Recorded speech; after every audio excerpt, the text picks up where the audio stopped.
ઓમ રીમ શિવાય શક્તિએ નમઃ. અર્થાત હે શિવ અને શક્તિ, તમને બંનેને નમન. આ મંત્રમાં શિવ અને શક્તિની એકતા અને સંતુલનનો ભાવ છે. મહાશિવરાત્રિ. મહાશિવરાત્રિ એટલે ભગવાન શિવ અને માતા પાર્વતીના મિલનનો પવિત્ર દિવસ. માતા પાર્વતી અને દેવાધિદેવ મહાદેવના વિવાહનો દિવસ.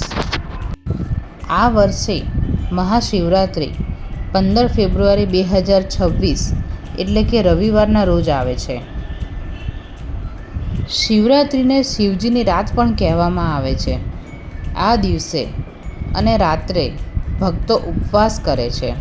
શિવલિંગ ઉપર દૂધ, બીલીપત્ર, પાણી, ધતૂરા પણ ચડાવે છે અને દૂધ, દહીં, મધ, ઘીથી શિવલિંગનો અભિષેક પણ થાય છે. એવું માનવામાં આવે છે કે આ રાત્રે ભગવાન શિવ ભક્તોને આનંદ, શાંતિ અને મુક્તિ આપે છે. હિન્દુ ધર્મમાં આ તહેવારનું ખૂબ જ મહત્ત્વ છે.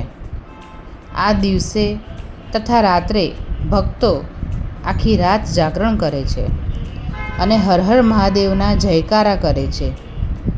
શિવ મંદિરોમાં ભજન, કીર્તન અને આરતી થાય.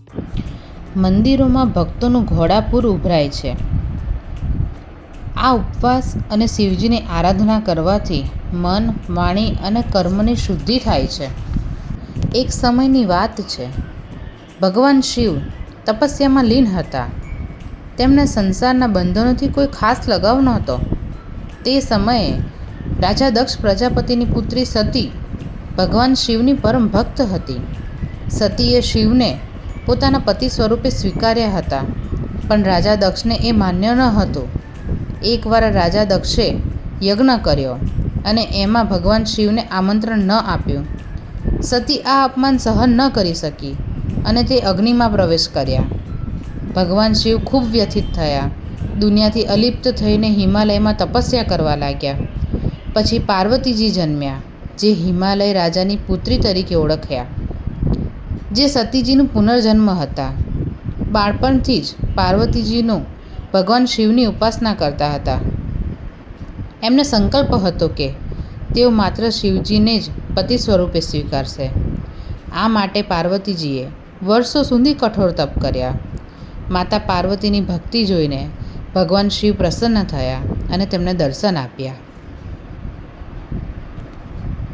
દેવતાઓએ ભગવાન શિવને વિનંતી કરી કે હે મહાદેવ, તમારો વિવાહ પાર્વતીજી સાથે થાય તો દુનિયામાં સમતોલ શક્તિ જળવાઈ રહેશે. ત્યારે ભગવાન શિવજીએ માતા પાર્વતીજીને સ્વીકાર્યા. હિમાલય ખાતે ભગવાન શિવજી અને માતા પાર્વતીનો ભવ્ય વિવાહ થયો. દેવતાઓ, ઋષિઓ અને સમસ્ત લોકોએ તેનો આનંદ ઉઠાવ્યો. તેઓએ હર હર મહાદેવના જયકારા કર્યા અને શિવ પાર્વતીના મિલનથી પ્રકૃતિ અને પુરુષનું એકત્વ પ્રસ્થાપિત થયું. શિવ અને પાર્વતીનો વિવાહ એ માત્ર દેવલોકની ઘટના જ નથી, પણ તપ, ભક્તિ અને ધીરજના ફળ રૂપે પણ માનવામાં આવે છે. પાર્વતીજીની ભક્તિ એ બતાવે છે કે સાચી શ્રદ્ધાથી અશક્ય પણ શક્ય બને છે.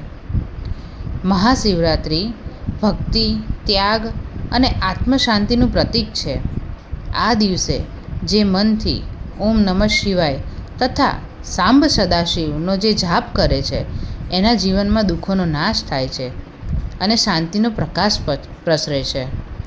તો બોલો નમઃ પાર્વતી પતે હર હર મહાદેવ હર. ઓમ નમઃ શિવાય. હર હર મહાદેવ. જય ભોલે.